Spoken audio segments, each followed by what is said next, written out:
Okay ma'am. જય સદારામ બાપા.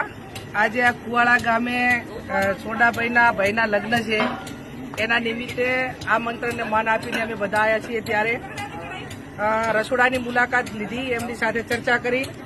રસોઈનું કામ રુદ્રા ગામના દિલીપભાઈ અંબાળે છે અને વેટરનું કામ આપણા બેન શ્રી કિરણબેન અંબાળે છે.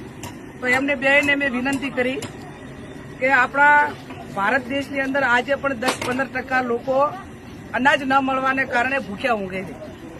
અને લગ્નોમાં જે 5 સ્ટાર હોટલો હોય, લગ્ન હોય, ધાર્મિક પ્રસંગો કે જે પ્રસંગો હોય એની અંદર આયોજન વગર કે લોકોને સમજણ ન પડવાને કારણે રાંધેલું અનાજ મોટા પ્રમાણમાં ફેંકી દે છે. ઘણા વર્ષો પહેલા ઠાકોર સમાજમાં અનાજનો બગાડ ના થાય ઉદ્દેશથી કરીને બુફેની સિસ્ટમ લાગુ કરી.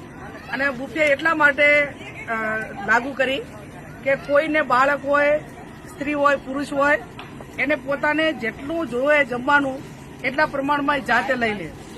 પણ પીરસવા કરતાં પણ મેં જોયું છે નજરે કે બુફેથી વધારે બગાડ થાય છે. એટલે આજે કિરણબેનને અને ભાઈ દિલીપભાઈને મેં કહ્યું કે આવતીકાલે જે તમારો સ્ટાફ છે એ સ્ટાફ પીરસતો હોય બુફેમાં લેવા આવે એ ટાઈમે બાળકની કેપેસિટી શું છે અને સામે જમવાવાળાની કેપેસિટી